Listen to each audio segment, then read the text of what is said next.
రాజుల మొదటి గ్రంథం 10వ అధ్యాయం. రాజుల మొదటి గ్రంథం 10వ అధ్యాయం చదువుతున్నాం. ఈ అధ్యాయంలో మొదటి వచనం, షేబా దేశపు రాణి యెహోవా నామమును గూర్చి సొలొమోనునకు కలిగిన కీర్తిని గూర్చి విని గూఢార్థము గల మాటల చేత అతన్ని శోధించుటకై వచ్చింది. ఆమె గొప్ప పరివారముతో గంధవర్గమును, విస్తారమైన బంగారమును, రత్నములను ఒంటెల మీదకి ఎక్కించుకొని యెరూషలేమునకు వచ్చాను. సొలొమోను దర్శనము చేసి తనకు తోచిన దానిని అంతటిని బట్టి అతనితో మాట్లాడగా, ఆమె వేసిన ప్రశ్నలన్నిటికీ సొలొమోను ప్రత్యుత్తరం చెప్పింది. రాజు నాకు మరుగైనది ఏదీ లేనందున ఆమె ప్రశ్న వేసిన వాటన్నిటి భావము చెప్పింది. షేబారాణి సొలొమోను యొక్క జ్ఞానమును, అతడు కట్టించిన మందిరమును, అతని బల్ల మీదనున్న భోజన ద్రవ్యములను, అతని సేవకులు కూర్చొని పీఠములను, అతని ఉపచారులు కనిపెట్టుటను, వారి వస్త్రములను, అతనికి గిన్నె అందించి వారిని, యెహోవా మందిరమందు అతడు అర్పించి దహన బలులను చూచి విస్మయం పొందినదై రాజుతో ఇట్లని, నీ కార్యములను గూర్చి జ్ఞానమును గూర్చి నా దేశమందు నేను వినిన మాట నిజమే. అయినను నేను వచ్చి కనులారా చూడక మునుపు ఆ మాటలను నమ్మకం ఉన్నదానిలో సగమైనను నాతో చెప్పబడలేదని ఇప్పుడు నేను తెలుసుకొంచున్నాను. నీ జ్ఞానమును, నీ భాగ్యమును నేను వినిన దానిని బహుగా మించి ఉంది. ప్రభునందు ప్రియులారా, ఈ అధ్యాయంలో సొలొమోను జ్ఞానం వినటానికి చేరువచ్చిన షేబా దేశపు రాణిని మనం చూస్తున్నాం. అలాగే ఈ అధ్యాయంలో రాజుకు 14వ వచనంలో ఏటేటా వస్తున్న బంగారం గురించి కూడా వ్రాసింది. ఈ బంగారం కానీ, అలాగే రాజుకు హీరాం పంపించిన మ్రానులు కానీ మనం చూస్తున్నప్పుడు, ఇవన్నీ కూడా సొలొమోనుకు దేవుడు అనుగ్రహించిన జ్ఞానాన్ని బట్టి, ఆ జ్ఞానం వినటానికి, ఆ జ్ఞానాన్ని బట్టి సొలొమోనును దర్శనం చేసుకోవడానికి వచ్చిన వారు వీటన్నిటినీ తీసుకొని వచ్చారు. 16వ వచనంలో చూస్తున్నాం, మరి సొలొమోను దగ్గరున్న బంగారంతో సొలొమోను డాళ్లను చేయించాడు అనే మాట చూస్తున్నాం. సో జ్ఞానము అనేది సొలొమోనుకు బంగారం తీసుకొని వచ్చింది. బంగారం అనేది సొలొమోనుకు డాళ్లను తీసుకొని వచ్చింది. కేడెములను చేయించాడు అనే మాట కూడా చూస్తూ ఉంది. అయితే ఈ అధ్యాయంలో 11వ వచనం చూడండి. మరియు ఓఫీరు దేశం నుండి బంగారము తెచ్చిన హీరాము ఓడలు ఓఫీరు నుండి చందనం, మ్రానులను, రత్నములను బహు విస్తారముగా తెచ్చాను అనే మాట చూస్తుంది. ఇక్కడ ఓడలు అనే మాట కూడా చూస్తుంది. సొలొమోనుకు దేవుడిచ్చిన జ్ఞానాన్ని బట్టి సొలొమోనుకు బంగారము ఓడల్లో వస్తుంది. అతన్ని దర్శనం చేసుకున్న వారు కానీ, అతని జ్ఞానం వినటానికి కానీ వచ్చిన వారు ఆ ఓడల మీద మరి బంగారాన్ని తీసుకొని రావటం, లేదా ఓడలు బంగారాన్ని, మ్రానును తీసుకురావటం మనం చూస్తాం. ఇదే అధ్యాయంలో సొలొమోనుకు గుర్రములు కూడా ఉన్నాయనే మాట చూస్తుంది. అది కూడా చూడండి, వచనం 25 చూడండి.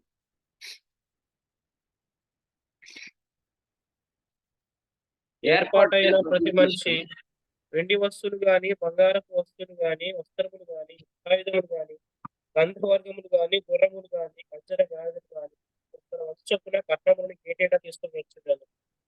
రైట్, ఈ మాట గమనించండి. సొలొమోను దగ్గర గుర్రములు ఉన్నాయనే మాట చూస్తుంది. సొలొమోను దగ్గర ఓడలు ఉన్నాయి, సొలొమోను దగ్గర గుర్రములు ఉన్నాయి. సాధారణంగా దేవుడు ఇశ్రాయేలు రాజులను గుర్రముల విషయంలో జాగ్రత్తగా ఉండమని చెప్పాడు. మీరు 28వ వచనం చూడండి.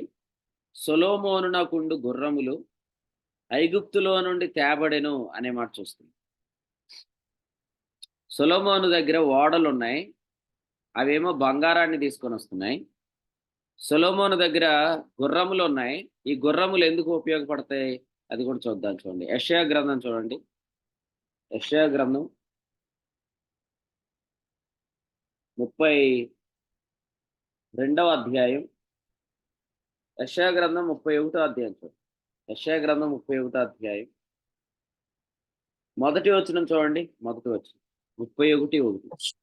ఇశ్రాయేలు పరిశుద్ధ దేవుని లక్ష్య పెట్టకయు, యెహోవా యొద్ద విచారింపకయు, సహాయము నిమిత్తము ఐగుప్తులకు వెళ్ళుచు, గుర్రములను ఆధారం చేసుకుని వారి రథముల నిస్సారులనియు, రౌతులు బలాఢ్యులనియు వారిని ఆశ్రయించు వారికి శ్రమ. ఎస్, రథములు, గుర్రములు, రౌతులు ఇవన్నీ ఎందుకు ఆధారం అవుతున్నాయంటే ఐగుప్తుకు వెళ్ళటానికి. సో బంగారం అనేది విశ్వాస మూలమగు నీతికి సూచనగా ఉంది. గుర్రములు అనేవి స్వనీతికి సూచనగా ఉన్నాయి. కారణం ఏంటంటే గుర్రములు ఐగుప్తులోనికి తీసుకొని వెళ్తున్నాయి. ఐగుప్తు అంటే బైబిల్లో అబ్రహాం ఐగుప్తుకు వెళ్ళాడు అనే మాట మనం జ్ఞాపకం చేసుకోవాలి. ఆదికాండ గ్రంథం 12వ అధ్యాయంలో 10వ వచనంలో మనం చూస్తాం, అబ్రాము ఐగుప్తు దేశంలో నివసించడానికి వెళ్ళాడు. ఐగుప్తు నుంచి అబ్రాము ఐగుప్తురాలైన హాగరుని తీసుకొని వచ్చాడు. 16వ అధ్యాయం 3వ వచనంలో ఆ హాగరు ధర్మశాస్త్ర మూలమగు నీతికి ఆమె సాదృశ్యంగా చెప్పబడింది. గలతీ పత్రిక 4వ అధ్యాయం 24 నుంచి వివరాలు మనం చూస్తాం. సో ఓడలు బంగారాన్ని తెస్తున్నాయి, ఈ బంగారంతో డాళ్ళు చేయబడుతున్నాయి. ఈ డాళ్ళు బ్రెస్ట్ ప్లేట్ ఆఫ్ రైచియస్నెస్, ఎఫెసీ పత్రిక 6:14, అంటే విశ్వాస మూలమగు నీతికి ఇవి సూచనగా ఉన్నాయి. అలాగే సొలొమోను గుర్రములు ఉన్నాయి, ఈ గుర్రములు ధర్మశాస్త్ర మూలమగు నీతికి కారణంగా ఉన్నాయి. సో మన జీవితాల్లో మనం ఏం పెంచుకుంటున్నాం ఈ ఉదయకాలం జ్ఞాపకం చేసుకుందాం. విశ్వాస మూలమగు నీతికి కారణాన్ని పెంచుకుంటున్నామా, ధర్మశాస్త్ర మూలమగు నీతికి కారణాన్ని పెంచుకుంటున్నాం? ఓడలు పెంచుతున్నామా, గుర్రములు పెంచుతున్నామా? ఓడలు బంగారం తీసుకొని వస్తాయి, ఓడలు మ్రానులు తీసుకొని వస్తాయి. బంగారం అంటే మినిస్ట్రీ ఆఫ్ రైచియస్నెస్, మ్రానులు అంటే మందిరమును కట్టుటకు ఉపయోగపడేవన్నమాట. సో ఎప్పుడైతే విశ్వాస మూలమగు నీతి మనం వింటామో అప్పుడు మనం ఇంటి వలె కట్టుబడతాం, మందిరముగా మనం కట్టుబడతాం. కానీ స్వనీతి అనేది ఎప్పుడైతే పెరిగిపోతుందో, ధర్మశాస్త్ర మూలమగు నీతి ఎప్పుడైతే పెరిగిపోతుందో, చూడండి, జకర్యా గ్రంథంలోంచి ఇంకో మాట చదువు. జకర్యా గ్రంథం 3వ అధ్యాయం మొదటి 4 వచనాలు చదువు. జకర్యా గ్రంథం 3వ అధ్యాయం మొదటి 4 వచనం. మరియు యెహోవా దూత ఎదుట ప్రధాన యాజకుడైన యెహోషువ నిలువబడ్డయు, సాతాను ఫిర్యాదు అయి అతని కుడిపార్శ్వంలో నిలబడ్డయు అతడు నాకు కనపరిచెను. సాతాను యెహోవాను గద్దించును, యెరూషలేమును కోరుకొను యెహోవా నిన్ను గద్దించును, ఇతడు అగ్నిలో నుండి తీసిన కొరవలనే ఉన్నాడు కదా అని యెహోవా దూత సాతానుతో అనెను. యెహోషువ మల్లె వస్త్రములు ధరించిన వాడై దూత సముఖంలో నిలబడి ఉండగా, దూత దగ్గర నిలిచిన వారిని పిలిచి ఇతని మైల బట్టలు తీసివేయుడని ఆజ్ఞాపించి, నేను నీ దోషమును పరిహరించి ప్రశస్తమైన వస్త్రములతో నేను అలంకరించున్నాను అని సెలవిచ్చెను.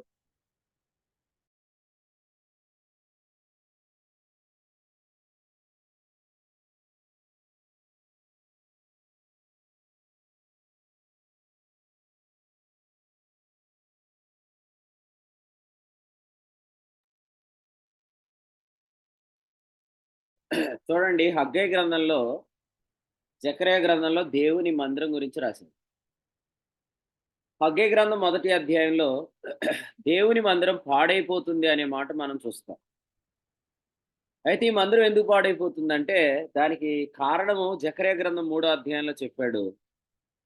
మలిన వస్త్రములు అనే మాట చూస్తున్నాం. మలిన వస్త్రములు అంటే స్వనీతి అని యెషయా 64:6లో మనం చూస్తాం. అంటే దైవనీతేమో మందిరాన్ని నిర్మిస్తుంటుంటే స్వనీతేమో మందిరాన్ని పాడు చేస్తుంది. కాబట్టి మనం దేవుని నీతి పెరగడానికి కారణాన్ని చూసుకోవాలి, కానీ స్వనీతి పెరగటానికి కారణాలను మనం తొలగించుకోవాలి. గుర్రములను పెంచుకోవటం కాదు, ఓడలను మనం సంపాదించాలి.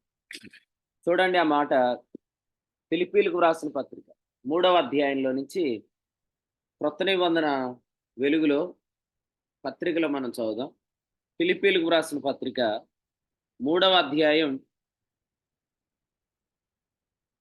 వచనం 7 చదువుదాం. వచనం 7. అయినను ఏవేవి నాకు లాభకరములై ఉండెనో వాటిని క్రీస్తు నిమిత్తం నష్టముగా ఎంచుకొంటిని. చదవండి. నిశ్చయముగా నా ప్రభు అయిన యేసుక్రీస్తును కూర్చిన అతి శ్రేష్టమైన జ్ఞానం నిమిత్తమై సమస్తమును నష్టముగా ఎంచుకొనుచున్నాను. క్రీస్తును సంపాదించుకొని ధర్మశాస్త్ర మూలమైన నా నీతిని గాక క్రీస్తునందరి విశ్వాసము వలన నీతి అనగా విశ్వాసమును బట్టి దేవుడు అనుగ్రహించి నీతి గలవాడనై ఆయన యందు ఒకపడి నిమిత్తమును ఇక్కడ ఏ విధము క్రీస్తును సంపాదించుకొని అనే దగ్గర ఓడలు సంపాదించుకొని లేదా జ్ఞానం సంపాదించుకొని లేదా డాళ్లను సంపాదించుకొని అని మనం ఈ ఉదయం ధ్యానం చేయొచ్చు. బంగారపు డాళ్ళు, బంగారము, ఓడలు ఇవన్నీ కూడా ఏం చెప్తున్నాయంటే అపోస్తుడైన పౌలు క్రీస్తును సంపాదించుకొని అనే మాట ఇక్కడ జ్ఞాపకం చేస్తుంది. అసలు క్రీస్తును సంపాదించుకోవడం అంటే ఏంటంటే నేను విశ్వాసాన్ని బట్టే నీతిమంతుడను అనే జ్ఞానాన్ని సంపాదించుకోవటం. అదే పైన మనం 8లో చూస్తాం. సో ఎవరైతే విశ్వాసాన్ని బట్టి నేను నీతిమంతుడను అనే జ్ఞానం కొరకై సమస్తమును నష్టంగా ఎంచుకుంటున్నాడు. ఎందుకంటే మనకు తెలుసు పౌలు గారికి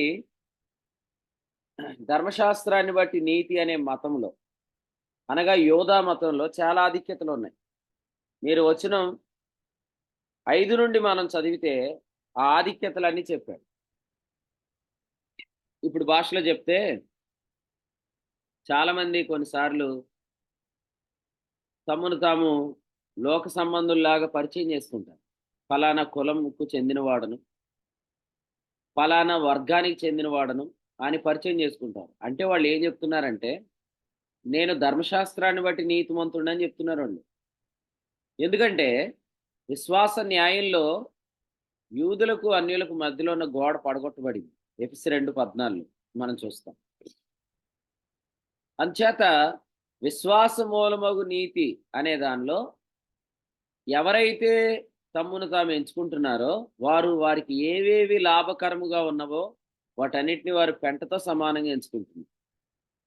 వాస్తవం చెప్పాలంటే ఈ దినం కులం అనేది ఒక పెంట, కానీ చాలామంది ఆ పెంటనే వారు తెలియపరచుకోవాలని ఇష్టపడతారు. ఎందుకంటే ఈ ఐడెంటిఫికేషన్ ఏదైతే మనం తెలియపరచుకోవడానికి ఇష్టపడుతున్నామో వాస్తవంగా అప్పుడు మనం ఏం చెప్తున్నామంటే నేను విశ్వాసాన్ని బట్టి నీతిమంతుడిని కాదు, నేను ధర్మశాస్త్రాన్ని బట్టి నీతిమంతుడిని అని మనం చెప్తున్నాం. అంటే ఏది అబద్ధమో, ఏది భ్రమయో, ఏది సత్యం కాదో దానిలోనే మనం ఆనందించేవారుగా ఉంటాం. అందుకని ఉదయకాలం తెలుసుకోండి, విశ్వాస న్యాయం యూదులను అన్యులను ఏకం చేసింది. యూదులు విశ్వాసం మూలంగా నీతిమంతులు అవుతున్నారు, అలాగే అన్యులు విశ్వాసం మూలంగా నీతిమంతులు అవుతున్నారు అనే మాట రోమాపత్రిక 3వ అధ్యాయం 30లో మనం చూస్తాం. కాబట్టి విశ్వాస న్యాయం యూదులను అన్యజనులను ఏక శరీరంగా చేసింది. మరి ఈరోజు భేదాలు ఎందుకు వస్తున్నాయి, లేదా కొంతమంది భేదాలు ఎందుకు కలిగిస్తున్నారంటే వారు ఖచ్చితంగా నీతిని ప్రేమించేవారైతే కాదు. ఈ మాట రోమపత్రిక 2వ అధ్యాయంలోనే రాశారు. రోమపత్రిక 2వ అధ్యాయంలో చూడండి వచనం 8. అయితే భేదములు పుట్టించి సత్యమునకు లోబడక దుర్నీతికి లోబడివారు అని చెప్పాడు. దుర్నీతికి లోబడివారు అనే దాన్ని హెబ్రీ 1:9లో నీతిని ప్రేమింపని వారు అని కూడా రాశాడు. కాబట్టి కొంతమంది దేవుని నీతిని ప్రేమించట్లేదు.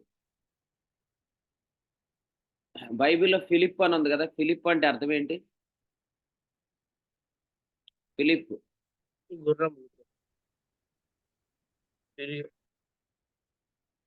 ఫిలిప్ అంటే అర్థం ఏంటి? గుర్రములను మేపువాడు. గుర్రములను ప్రేమించువాడు. గుర్రములను ప్రేమించువాడు. ఫిలియో అంటే అర్థం ఏంటి? ప్రేమ. హిప్పో అంటే గుర్రం. సో ఫిలిప్ అంటే గుర్రములను ప్రేమించేవాడు. గుర్రములు అంటే ఉదయం ఏం చెప్పుకున్నాం? గుర్రములు అంటే ఉదయం ఏం చెప్పుకున్నాం? స్వనీతి. స్వనీతి. So lover of self righteousness అన్నమాట. స్వనీతిని ప్రేమించేవాడు. స్వనీతిని ప్రేమించేవాడు భేదాలు పుట్టిస్తాడు. నీతిని ప్రేమించేవాడు ఐక్యతకు కారకుడు. హెబ్రీ పత్రిక 1:9 మన ప్రభు గురించి వ్రాయబడింది. నీవు నీతిని ప్రేమించితివి, దుర్నీతిని ద్వేషించితివి. 45వ కీర్తనలో కూడా వ్రాయబడింది, నీవు నీతిని ప్రేమించితివి, భక్తిహీనతను ద్వేషించితివి అనే మాట 45వ కీర్తనలో మనం చూస్తాం. 45వ కీర్తన ఇక్కడ రాస్తున్నప్పుడు 7వ వచనంలో భక్తిహీనత అన్నాడు. ఏదైతే ఈరోజు మన విశ్వాసాన్ని బట్టి నీతిమంతులం అనే సత్యాన్ని మరుగు చేస్తుందో అది ఏదైనా పెంటే, అది ఏదైనా నష్టమే అని పౌలు చెప్పాడో, కానీ దానినే ప్రేమించే వాళ్ళని ఏమన్నాడంటే భక్తిహీనతను ప్రేమించేవారు అన్నాడు. భక్తిహీనతను ప్రోత్సహించేవాడు అని మనం చూస్తాం. అసలు మీకు ఒకటి చెప్తాను, మీకు విశ్వాసాన్ని బట్టి నీతి అని కానీ నమ్మితే విశ్వాస మూలమగు జీవం వరంగా అనుగ్రహించబడుతుంది. మీరు ధర్మశాస్త్ర మూలమగు నీతిని బట్టి ఎంచుకుంటే మీరు ఆ జీవంలోంచి వేరైపోతారు. అంటే మిమ్మల్ని మీరు ఎలా ఎంచుకుంటున్నారు అనే దాని వల్ల వచ్చే నష్టాన్ని మీరు పెద్దగా పట్టించుకోవట్లేదు, కానీ ఈ లోకంలో వచ్చే మర్యాదల కొరకు మీరు పరిగెడుతున్నారు.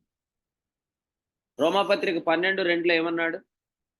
మీరు ఈ లోక మర్యాద అనుసరించవద్దు అని చెప్పాడు. మీరు ఈ లోక మర్యాద అనుసరించవద్దు అంటే ఈ లోకంలో మర్యాద కొరకు మన పేర్ల చివర, మన పేర్లలో, మన సంభాషణలో మనమేంటో తెలియపరచుకోవాలనే ప్రయత్నం కొందరు చేస్తారు. వాళ్ళు ఎవరంటే వాస్తవంగా వాళ్ళు ధర్మశాస్త్ర మూలమగు నీతిని ప్రేమిస్తున్నవారు అని అర్థం. అంటే వాళ్ళ విశ్వాసాన్ని బట్టి నీతిమంతులయ్యారు, కానీ వాళ్ళు ధర్మశాస్త్ర మూలమగు నీతిని బట్టి ప్రవర్తిస్తున్నారు. ఇంకా దానినే బైబిల్ ఏమన్నాడంటే కొరింథీయులకు రాసిన 2వ పత్రిక 15వ అధ్యాయంలో ఎవడైనాను క్రీస్తునందున్న యెడల నూతన సృష్టి అని చెప్పాడు కదా 17లో. అక్కడ ఏమన్నాడంటే మేము ఎవరినైనాను శరీర రీతిగా ఎరుగము అని చెప్పాడు. సో శరీరాన్ని బట్టి ప్రవర్తించే వాళ్ళు అన్నారు. వాళ్ళు ఏమొద్దు అనుకుంటున్నారు? వారు విశ్వాస మూలంగా జీవించే జీవితం వద్దనుకొని ఆ పని చేస్తున్నారని. కాబట్టి క్రీస్తు కంటే ఇంకా చెప్పాలంటే తిమోతి 1వ పత్రిక 6:18 వాస్తవ జీవం కంటే ఇంకేది గొప్పది కాదు అని అనుకుంటే నువ్వు విశ్వాసాన్ని బట్టే నీతిమంతుడని బయలుపరుచుకో, కనపరుచుకో, తెలియపరుచుకో. కొందరు మనల్ని అడుగుతారు, ఇప్పుడున్న లోకాన్ని బట్టి లోకం చాలా మంది అడిగేది ఏంటంటే మీరందరూ కలిసి ఉంటున్నారు కదా, మీరందరూ ఒకటే కులమా అని అడుగుతారు. మీరందరూ కలిసి ఉన్నారు కదా, మీరందరూ ఒకటే వర్గమా అని అడుగుతారు. అప్పుడు మీరేం చెప్తారు? ఆ గోడ పడగొట్టబడింది అని చెప్తారు. లేదు, ఆ గోడను ఎవడైనా కడుతున్నట్లయితే వాడు శాపగ్రస్తుడని రాశారు. పడగొట్టబడిన గోడను ఎవడైతే కడుతున్నాడో గలతీ పత్రిక 2వ అధ్యాయంలో చెప్పాడు 18వ వచనం, ఆ వ్యక్తి తను తాను ధర్మశాస్త్రాన్ని బట్టి నీతిమంతుడు అని చెప్పుకుంటున్నవాడు. ధర్మశాస్త్రాన్ని బట్టి నీతిమంతుడు అని చెప్పుకునేవాడు ఏం కోల్పోతాడు? ధర్మశాస్త్రాన్ని బట్టి నేను నీతిమంతుడిని అనుకునే వ్యక్తి ఏం కోల్పోతాడు? కరెక్ట్గా ఆన్సర్ చెప్పండి, ఎందుకంటే నేను 3 సార్లు రిపీట్ చేశాను ఇప్పటికి. కరెక్ట్ ఆన్సర్ చెప్పండి. నిశ్చయతను కోల్పోతాడు.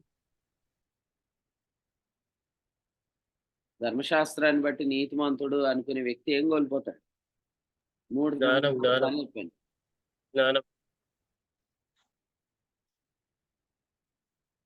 అంటే మీరు శ్రద్ధగా వినట్లేదు, మీరు ఎక్కడో ఉన్నారు. మొత్తానికి వాక్యం వాస్తవంగా ఉన్నా. జీవాన్ని కోల్పోతాడు, వాస్తవమైన జీవాన్ని. Right answer. వాస్తవ జీవాన్ని కోల్పోతాడు. సత్యనారాయణ గారిలాగా వినండి వాక్యం. వాస్తవ జీవాన్ని కోల్పోతాడు. వాస్తవ జీవం అంటే ఏంటంటే విశ్వాసం వలన జీవించే జీవితం. ఎందుకంటే విశ్వాసాన్ని బట్టి నీతివంతుడు అని అనుకోవట్లేదు కాబట్టి విశ్వాసాన్ని బట్టి జీవితాన్ని కోల్పోతాడు. అసలు ఆ జీవితం కోల్పోవటం అంటే ఎంత నష్టమో అర్థమైతే అసలు ఏవేవి నాకు లాభకరముగా ఉన్నావో అవన్నీ నష్టంగా ఎంచుకుంటాను. ఎందుకంటే ఈరోజు మామూలుగా బయట లోకంలో చెప్పేదే, కానీ మనం కూడా చెప్పుకుందాం. నువ్వు కానీ ధర్మశాస్త్రాన్ని బట్టి నీతిమంతుడు అని అనుకుంటావా, నీకు విశ్వాస మూలమకు జీవితం రాదు అని దేవుడు చెప్తున్నాడు. అయినా నాకు అవసరం లేదు, నాకు మనుషుల మధ్యలో ప్రెస్టేజ్ కావాలి, నాకు గుర్తింపు కావాలి అని నువ్వు కోరుకుంటే ఆ జీవాన్ని నువ్వు వద్దని చెప్తున్నావు అంతే. మీకు ఒకటి తెలుసుకోండి, మనుషులు ఈరోజు మిమ్మల్ని కులాన్ని బట్టి, వర్గాన్ని బట్టి, పరిస్థితులను బట్టి గౌరవంగా ఎంచుతున్నారు అనుకుంటారు. కానీ ఆ గౌరవం ఎంతో కాలం మీకు ఉండదు. అది కూడా వాస్తవమైన గౌరవం కూడా కాదు. యెహోషువ గ్రంథంలో 4వ అధ్యాయంలో మనం చాలాసార్లు వింటాం కదా, 14వ వచనంలో దేవుడే యెహోషువను గొప్ప చేశాడు. ఈరోజు మీరు విశ్వాసం వల్ల జీవిస్తే ద్వితీయోపదేశకాండం 8:1 ప్రకారం మీరు అభివృద్ధి చెందుతారు. ఇప్పుడు మీరు రియాలిటీలోనికి రండి. ఎంతోమంది తమ కులాన్ని బట్టి అతిశయించిన వారు దరిద్రులుగా ఉన్నారు ఈనాటికి కూడా. కానీ అంటే అందరూ అలా ఉన్నారని నేను అన్ను, కానీ ఆలోచిస్తే అతనికంటే ఒక చిన్న పరిస్థితులకు చెందినవాడు అభివృద్ధి చెందితే కొంతమంది ఆలోచిస్తారు ఏమనంటే, నేను పలానా కులంలో పుట్టి, పలానా వర్గంలో పుట్టి, లేదా పలానా పరిస్థితుల్లో పుట్టినా కూడా నేను దరిద్రుడుగానే ఉన్నాను కదా అనుకుంటారు.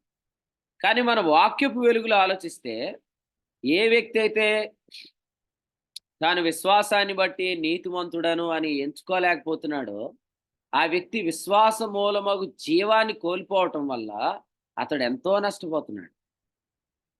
మీరు చూడండి ఆ జీవంలో ఏముందంటే, ఫిలిప్పి పత్రిక చూడండి 3వ అధ్యాయం, ఫిలిప్పి పత్రిక 3వ అధ్యాయం 10-11 వచనాలు ఏముందంటే, ఆయన శ్రమలలో పాలివాడవుతా అనే అనుభవం ఉందన్న. ఆయన శ్రమలు అనే మాట కొంతమంది యేసు ప్రభు చనిపోయే ముందు 40 రోజులు శ్రమ పడ్డారనే శ్రమలు అనుకుంటున్నారు. ఆయన శ్రమలు అంటే మోషే 40 రోజులు శ్రమలు పొందాడు, ఆ శ్రమలు అనుకుంటున్నారు. కాదు, ఫిలిప్పి పత్రికలో శ్రమలు అంటే ఆయన కార్యములలో పాలు పంపులు అన్నమాట. ఫిలిప్పి పత్రిక 1:10 చెప్పాడు, శ్రేష్ఠ కార్యములను వివేచించడం. అంటే ఒక వ్యక్తి ఎప్పుడైతే తాను విశ్వాసాన్ని బట్టి నీతిమంతుడు అనుకుంటున్నాడో ఆ వ్యక్తి 3 విషయాలు గుండా వెళ్తాడు. నెంబర్ 1, ఆయన మరణం విషయంలో సమాన అనుభవం. ఆయన మరణం విషయంలో సమాన అనుభవం అంటే నేను క్రీస్తుతో కూడా సిలువ వేయబడ్డానని ఒప్పుకుంటున్నాడు. గలతి 2:20, రోమా 6:2, కొలస్సీ 3:3. 2, ఆయన పునరుద్ధానములో సమాన అనుభవం అంటే నేను క్రీస్తుతో కూడా లేచాను అని ఎంచుకుంటున్నాడు. ఎప్పుడైతే క్రీస్తుతో లేచాను అని ఎంచుకుంటున్నాడో ఆ వ్యక్తి క్రీస్తే నా జీవం అని నమ్ముతున్నాడు. క్రీస్తే నా జీవం అని ఆ వ్యక్తి నమ్ముతున్నాడు. మళ్ళీ వినండి, ఆయన మరణ విషయంలో సమాన అనుభవం, ఆయన పునరుద్ధానంలో సమాన అనుభవం ఆ వ్యక్తి కలిగి ఉంటున్నాడు కాబట్టి, ఎంచుకుంటున్నాడు కాబట్టి, పునరుద్ధానం అనే దానికి ఏం కావాలా? పునరుద్ధాన బలం. దాన్ని ఆయన ఎక్స్పీరియన్స్ చేస్తున్నాడు. ఆ పునరుద్ధాన శక్తే ఆయన కొరకు శ్రమ పడటానికి ఉపయోగపడుతుంది. సాధారణంగా దేవుని పని మన శక్తితో చేయకూడదు, పునరుద్ధాన శక్తితో చేయాలని కూడా ఈ వచనంలో హింట్ ఉంది. పునరుద్ధాన బలం ఎక్కడ వినియోగించబడిద్ది? ఆశిష్, పునరుద్ధాన బలం ఎక్కడ వినియోగించబడిద్ది? పునరుద్ధాన బలం ఏ ప్రాసెస్లో వినియోగించబడిద్ది?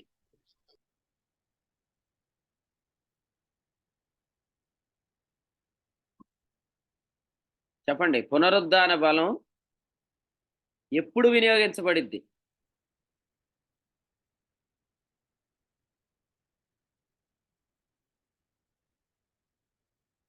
పునరుద్ధాన బలం ఎప్పుడు వినియోగించబడిద్ది అంటే ఇది కూడా కష్టమైన ప్రశ్నేనా? పునరుద్ధాన మనం బలం ఎప్పుడు వినియోగించబడిద్ది? చెప్తాముడు. మనం ఎంచుకుంటున్నప్పుడు అది మన లోపల పునరుద్ధాన బలం ఎప్పుడు వినియోగించబడుతుంది? విశ్వాసం ద్వారా ఫిలిప్పి 3:9 ప్రకారం దేవుని నీతిని ఎంచుకున్నప్పుడు వినియోగించబడుతుంది. పునరుద్ధాన బలం ఎప్పుడు వినియోగించబడుతుంది?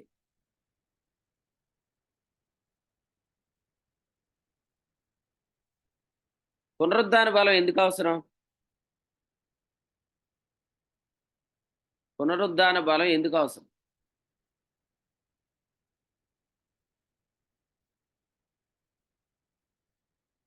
పునరుద్ధానం జరగటానికి అవసరం అండి. అంతసేపు ఆలోచిస్తున్నారు మీరు. పునరుద్ధానం జరగటానికి అవసరం. పునరుద్ధాన బలం పునరుద్ధానం జరగటానికి అవసరం. పునరుద్ధానం ఎప్పుడు జరిగిద్ది? మరణం జరిగితే. మరణం అంటే ఏంటి? క్రీస్తుతో చనిపోవడం. ఎవరు క్రీస్తుతో చనిపోయినాను అనుకుంటాడు? విశ్వాసాన్ని బట్టే నేను నీతిమంతుడిని అనుకునేవాడు తప్ప క్రీస్తుతో సిలువేయబడ్డానని ఎవడు అనుకోడు. సో నువ్వు ఆయన మరణ విషయంలో సమాన అనుభవం కలిగి ఉండొచ్చు, ఆయన పునరుద్ధాన విషయంలో సమాన అనుభవం కలిగి ఉండొచ్చు, ఆయన పునరుద్ధాన బలాన్ని ఎక్స్పీరియన్స్ చేయొచ్చు. ఆ బలం ఎందుకు వినియోగించబడుతుంది అంటే దేవుని కార్యాలు జరిగించడానికి. కానీ దేవుని కార్యాలు, దేవుని పని అని చెప్తున్న ఈరోజు చాలా మంది వాళ్ళు లవర్ ఆఫ్ హార్సెస్గా ఉన్నారు. గుర్రములను ప్రేమించే వాళ్ళు ఉన్నారు. గుర్రాలు ప్రేమించే వాళ్ళు దేవుని పని చేయలేరు. గుర్రాలు ప్రేమించడం అంటే స్వనీతిని ప్రేమించుట. స్వనీతిని ప్రేమించిన వాడు క్రీస్తుతో చనిపోయాడని ఎంచుకోవట్లేదు. ఇంకా నేను పాపములోనే ఉన్నాను అనుకుంటున్నాడు. పాపములో ఉన్నాను అనుకునే వాళ్ళు పునరుద్ధాన బలం వినియోగించబడదు. పునరుద్ధాన బలమే లేకపోతే దేవుని కొరకు అతడు దేనితో శ్రమ పడతాడు? తన సొంత సామర్థ్యంతో చేసే పని దేవుని పని కాదు. ఇది చాలా ప్రాముఖ్యమైనది. సింపుల్గా దీన్ని ఎలా చెప్తా? ఈరోజు దేవుని పని, తండ్రి పని, దేవుని పని అని చెప్తున్న వాళ్ళని ఒక ప్రశ్న అడుగు. అసలు నువ్వు పాపివా నీతిమంతుడువా అని అడగను. నేను పాపినే అన్నాడు అనుకోండి, పాపి అని ఎంచుకుంటున్నాడంటే అతనిలో పునరుద్ధాన బలం పనిచేయదు. పని చేయకుండా మరి ఎలాగ దేవుని పని చేస్తున్నాడు? ఖచ్చితంగా తన బలంతో చేస్తున్నాడు. తన బలంతో చేసే దేవుని పనిగా ఎంచబడుతుంది, కాల్చివేయబడుతుంది. కాబట్టి నువ్వు దేవుని నీతిని ప్రేమించేవాడు అయితేనే నువ్వు దేవుని పనిలో పాలువాడు అవుతావు. దేవుని నీతిని ప్రేమించాలంటే కొన్ని త్యాగాలు చేయాలి. ఎందుకంటే విశ్వాసాన్ని బట్టి నేను నీతిమంతుణ్ణి అని నువ్వు చెప్పుకునే ప్రాసెస్లో నువ్వు ఖచ్చితంగా నీ ఐడెంటిఫికేషన్ మారిపోతుంది. లోక మర్యాద నువ్వు అనుసరించలేవు. ఇప్పుడు అంతెందుకు, మనం అసలు క్రీస్తు వారం అని చెప్పుకుంటేనే చాలామంది అడిగే ఫస్ట్ ప్రశ్న ఏంటి తెలుసా? మీరు పలానా కులానికి చెందిన వాళ్ళ అని అడుగుతారు. అలా అడుగుతారని చెప్పి చాలామంది మేము క్రీస్తు వారం కాదు అన్నట్లుగా వాళ్ళు ప్రవర్తిస్తున్నారు. కానీ మీరు ఏం చేస్తున్నారు తెలుసా? అలా చేయటం వల్ల పునరుద్ధాన బలాన్ని మీరు వద్దనుకుంటున్నారు. ఆ బలంతో జరిగే కార్యాలు వద్దనుకుంటున్నారు. ఇంకో మాట చెప్తాను. కార్యాలు అనేవి లేకపోతే, ఇదే ఫిలిప్పి పత్రిక 1వ అధ్యాయం 9-11 వచనాలు చూడండి. కార్యాలు అనేవి లేకపోతే మనలో అనుభవ జ్ఞానం అనేది ఉండదు. అనుభవ జ్ఞానం వేరు, జ్ఞానం వేరు. అనుభవ జ్ఞానం ఎప్పుడు వస్తుంది? When theoretical knowledge becomes practical. మనం నేర్చుకున్న థియరీ అనేది ప్రాక్టికల్లో పెట్టినప్పుడే అనుభవ జ్ఞానం వస్తుంది. ప్రాక్టికల్గా ఎప్పుడు పెడతాం? కార్యాలు చేసేటప్పుడు. కార్యాలు ఎప్పుడు చేస్తాం? పునరుద్ధాన బలం ఉన్నప్పుడు. పునరుద్ధాన బలం ఎక్కడ ఉంటుంది? పునరుద్ధానం ఉన్నప్పుడు. పునరుద్ధానం ఎప్పుడు ఉంటుంది? ఆయన మరణ విషయంలో సమాన అనుభవం ఎంచుకుంటే. అలా ఎప్పుడు ఎంచుకుంటాం? When we believe that we are justified by faith. నేను విశ్వాసాన్ని బట్టి నీతిమంతుడిని అని ఎంచుకుంటే తప్ప నీకు అనుభవ జ్ఞానం రాదు.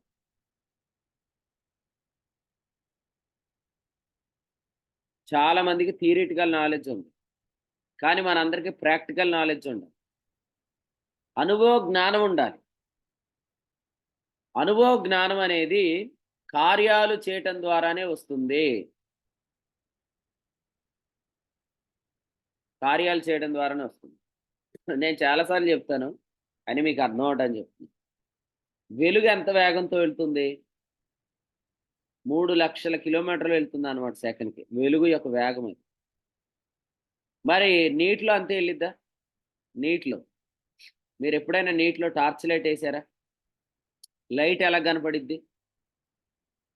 మీరు గాల్లో లైట్ వేయండి, లైట్ ఎలా కనపడిద్ది? అంటే వెలుగు యొక్క వేగం గాలిలో నీటిలో ఒకటి కాదు. మీరు గ్లాసులోకి వేయండి లైట్, అందులో మళ్ళీ వేరు. ఎందుకంటే ఇక్కడ ఏం మారుతుంది? మీడియం మారుతుంది. యానకం అంటారు. మీడియం మారుతుంది అనమాట. సో థియరిటికల్ నాలెడ్జ్ ఉన్నవాడికి తెలియదు. వాడు ప్రతిదానికి 3,00,000 కిలోమీటర్లు పర్ సెకండ్ అని రాస్తాడు. కానీ అలా జరగదు.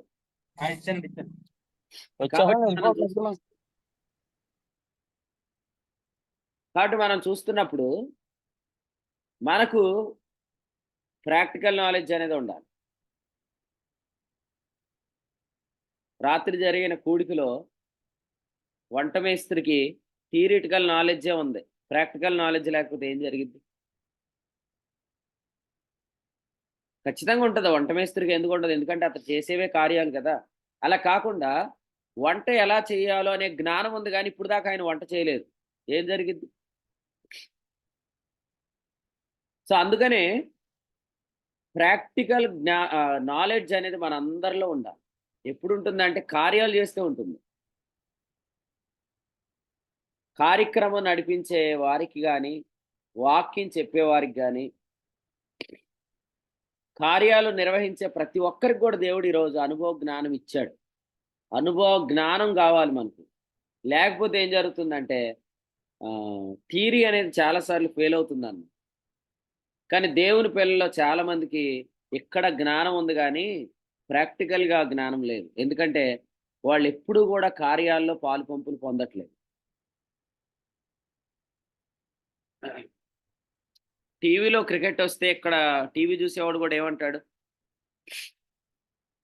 ఆ బాల్ ఇలా ఆడితే బాగుండరా అంటాడు. ఆ బాల్ ఇలా ఆడితే బాగుండరా అన్న వాడు వెళ్ళి ఆడితే ఏం చేస్తాడు? సో జ్ఞానం వేరు, అనుభవ జ్ఞానం వేరు. ప్రాక్టికల్ నాలెడ్జ్ అనేది మనందరికి కావాలి. ప్రభు ఖచ్చితంగా మీకు ఇస్తాడు. ఈ ఉదయకాలం అడగండి. అయితే మీరు నీతిని ప్రేమించేవారైతే అనుభవ జ్ఞానాన్ని ప్రేమించేవారు అన్నారు. నీతిని ప్రేమించకపోతే మీరు అనుభవాలలో ఉండలేరు, అనుభవ జ్ఞానం సంపాదించలేరు. కారు ఎలా డ్రైవ్ చేయాలో మీకు జ్ఞానం ఉంది ఆల్రెడీ. చూడండి, ఏబిసి. ఏ అంటే యాక్సిలరేటరు, బి అంటే బ్రేకు, సి అంటే క్లచ్. అవి ఎక్కడుంటాయో తెలుసు. ఎక్కడుంటాయో తెలుసు. స్టీరింగ్ ఎటు తిప్పితే ఎటు వెళ్ళిద్ది తెలుసు. కూర్చోబెట్టండి. ఏబిసి తెలిసినోడిని స్టీరింగ్ ఎటు తిప్పితే ఎటు వెళ్ళిద్దో కూర్చోబెట్టండి, చూద్దాం. కారు పార్కింగ్ చేస్తాడు, ఇంట్లో చేసేస్తాడు. కాబట్టి జ్ఞానం ఉంటే సరిపోదు, అనుభవ జ్ఞానం కావాలి. ఇది కార్యాల్లోనే వస్తుంది. నిజంగా నువ్వు కార్యాలు ప్రేమించేవాడు అయితే కొన్నింటిని నువ్వు నష్టంగా ఎంచుకోవాలి. లోక మర్యాద కొరకు పోవద్దు. ఎందుకంటే ఈ లోకం ఈ రోజు గౌరవించిద్ది నిన్ను, మళ్ళీ సాయంత్రాన్ని నేను తిట్టిద్ది. ఈ రోజు నిన్ను ఒక విషయంలో మెచ్చుకుంటది. అసలు ఇంకోటి, మనోళ్ళు అనుకుంటాం కదా, అంటే మన తోళ్ళు అని అర్థం. మన తోలే. తోలు కట్ చేయబడిందండి. క్రీస్తుతో సిలువేయబడినప్పుడే తోలు కట్ చేయబడింది. తోలు లేదు ఇక మనకి. కాబట్టి ఏ తోలైతే ఛేదన సంస్కారం చేత తొలగించబడిందో ఆ తోలును బట్టి అతిశయించకండి. ఎందుకంటే ఆ తోలు కోరుకుంటే దేవుని కార్యాలు పోతాయి. దేవుని కార్యాలు పోతే నీకు అనుభవ జ్ఞానం ఉండదు. ఈరోజు సొలొమోను జ్ఞానం అంటే సకల విధములైన అనుభవ జ్ఞానం అని కూడా మనం జ్ఞాపకం చేసుకుంటాం. ఆయన రాజనగర్ కట్టించాడు. కాబట్టి ఆయనకి ఏముంటుంది? ఒక నగరం కట్టాలంటే ఎన్ని రోజులు పడుతుంది? ఒక నగరం కట్టాలంటే ఏమేమి వస్తువులు అవసరం అవుతాయి? ఒక మాటలో చెప్పాలంటే మన కృష్ణానే నేటి మన సొలొమోను అనమాట. ఎందుకంటే ఆయన ఇల్లులు కట్టిస్తాడు కదా, కన్స్ట్రక్షన్ డిపార్ట్మెంట్ అనమాట. సో వాళ్ళకి ప్రాక్టికల్గా తెలిసిద్ది అనమాట. సిమెంట్ ఎంత కలపాలి, ఇసుక ఎంత కలపాలో శ్రీని గారికి తెలిసిద్ది అనమాట. మనకెవరికి తెలియదు. అనుభవ జ్ఞానం అనేది కావాలంటే అనుభవాలు కావాలి. అనుభవాలు కావాలంటే నువ్వు దేవుని నీతిని ప్రేమించాలి. దాని కొరకు నువ్వు సకల జనుల మర్యాదను ఖచ్చితంగా పెంటతో సమానంగా ఎంచుకోవాలి. ఒకటి చెప్తాను వినండి. అసలు దేవుడే మిమ్మల్ని గొప్ప చేస్తే ప్రజలందరూ గౌరవించక తప్పదు కదా. ఇప్పుడు యోసేపు అన్య దేశంలో ఉన్నాడు. యోసేపు అన్య దేశస్థుడు అని చెప్పి సోనియా గాంధీకి చేసినట్టు చేయగలిగారా? సోనియా గాంధీ గెలిచేసిన తర్వాత కూడా ఇటలీ దేశానికి చెందినామే అని చెప్పి మన్మోహన్ సింగ్ని తీసుకొచ్చారు రంగంలోకి. కానీ యోసేపు పొరుగు దేశస్థుడైనా కూడా ఐగుప్తులో ఉన్న వాళ్ళందరూ అతనికి నమస్కారం చేయక తప్పలేదు. సో అందుకనే కమ్యూనిటీని బట్టి కాలం గడిపేయద్దు, కులాన్ని బట్టి కాలం గడపొద్దు, అలాగే వర్గాన్ని బట్టి కాలం గడపొద్దు. ఇవన్నీ పెంట వాస్తవం మీకు తెలియదు. వాక్యాన్ని బట్టి ప్రభు మనతో మాట్లాడుతున్నాడు ఈ ఉదయకాలం. తెలియపరచుకోవాలనే ప్రయత్నం కూడా చేయదు. ఇంటి పేర్ల ద్వారా, చివరి పేర్ల ద్వారా తెలియపరచుకునే ప్రయత్నం చేయదు. అలా చేయటం వల్ల మీరు ఏదైతే పెంట ఉందో దాన్ని చివరి రాసుకుంటున్నారు, ఏదైతే పెంట ఉందో దాన్ని ముందు రాసుకుంటున్నారు. దీనివల్ల మీరు ఏం కోల్పోతున్నారు తెలుసా? అనుభవ జ్ఞానం కోల్పోతున్నారు. కానీ మనం దేవునికి స్తోత్రం చెల్లిద్దాం. ఈ ఉదయకాలం ఓడలు ప్రేమిస్తారా, గుర్రాలు ప్రేమిస్తారా, అది మీ ఇష్టం. ఓడలు ప్రేమిస్తే కార్యాలను ప్రేమించిన వాళ్ళు, అనుభవ జ్ఞానాన్ని ప్రేమించిన వాళ్ళు అవుతారు. గుర్రాలు ప్రేమిస్తే మీ దగ్గర జ్ఞానం ఉంటుంది కానీ అనుభవ జ్ఞానం అనేది ఉండదన్న, ప్రాక్టికల్ జ్ఞానం ఉండదన్న.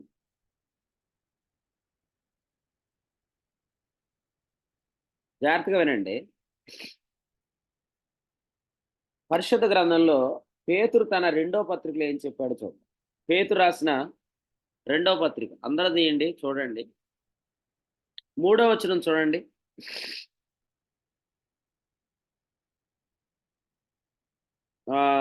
లేదా వచనం 8 చూద్దాం. అనుభవ జ్ఞాన విషయంలో సోమరులు కాకూడదు అని రాశాడు ఇక్కడ. అనుభవ జ్ఞాన విషయంలో సోమరులు కాకూడదు అంటే అనుభవ జ్ఞానం విషయంలో మనం సోమరులుగా ఉండకూడదు అని చెప్పాడు.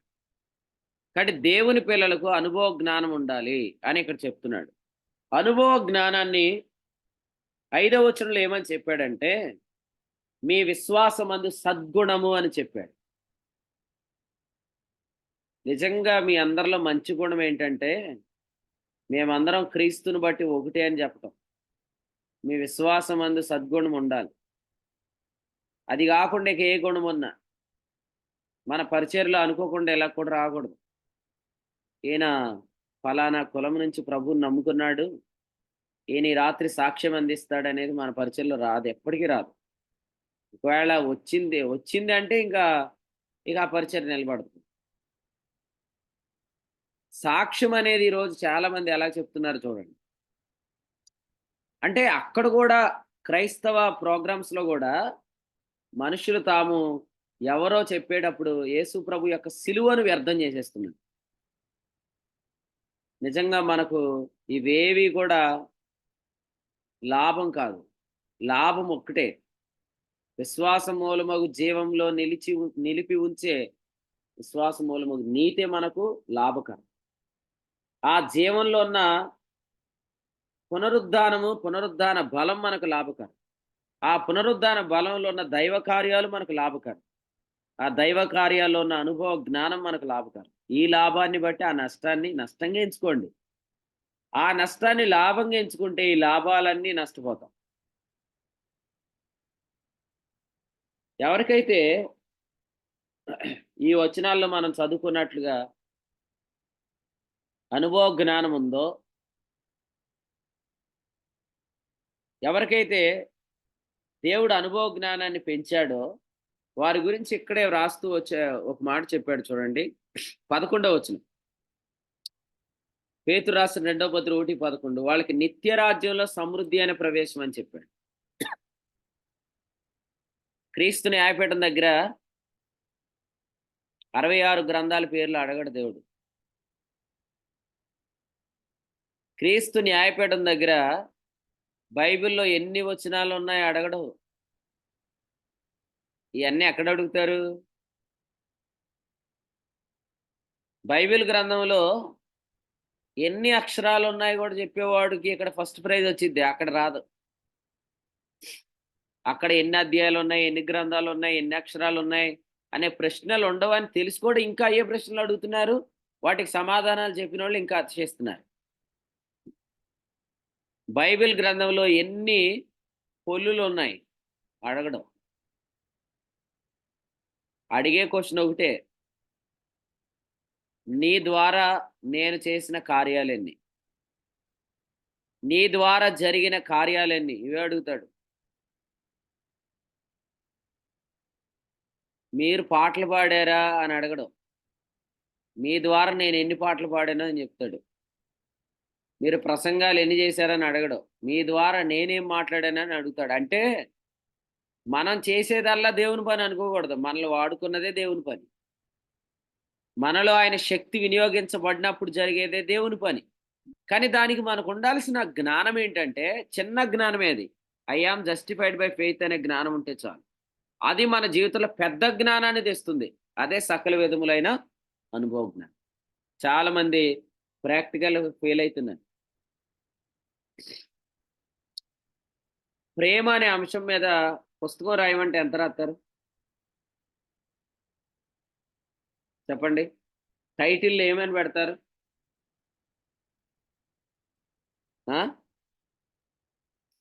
సముద్రమంతా సిరాగా మార్చిన అంటారు. సముద్రం అంతా సిరాగా మార్చి రాసినా కూడా ప్రభు ప్రేమ సరిపోదని చెప్తారు. వర్ణన ఇవన్నీ. కానీ వ్యక్తుల దగ్గరికి చూడండి, అది కొంచెం కూడా ఉండదు. ప్రాక్టికల్గా ప్రేమించడంలో మనం ఫెయిల్ అవుతున్నాం. ఎప్పుడు ఫెయిల్ అవుతామంటే, ఇదిగో ఈ ఉదయం చెప్పుకున్నట్లుగా మనం దేవుని నీతిని ప్రేమించేవారం కాకపోతే వినాలి జాగ్రత్తగా, విశ్వాసం వల్ల జీవించలేం.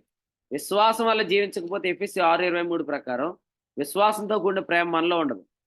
ఉండనప్పుడు మనం చూపించే ప్రేమ ఏది యథార్థమైన ప్రేమ కాదు. ఏదో అపేక్షించే చేస్తాం.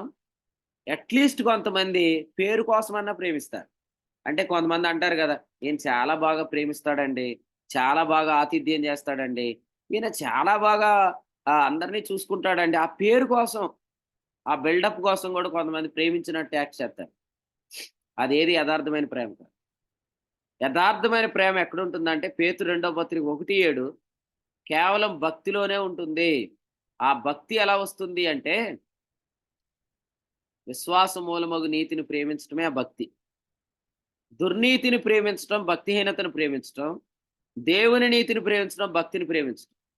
కాబట్టి ఎవరి జీవితాల్లో అయితే యథార్థమైన ప్రేమ ఉందో వాళ్ళు ప్రాక్టికల్గా సక్సెస్ అవుతున్నారు.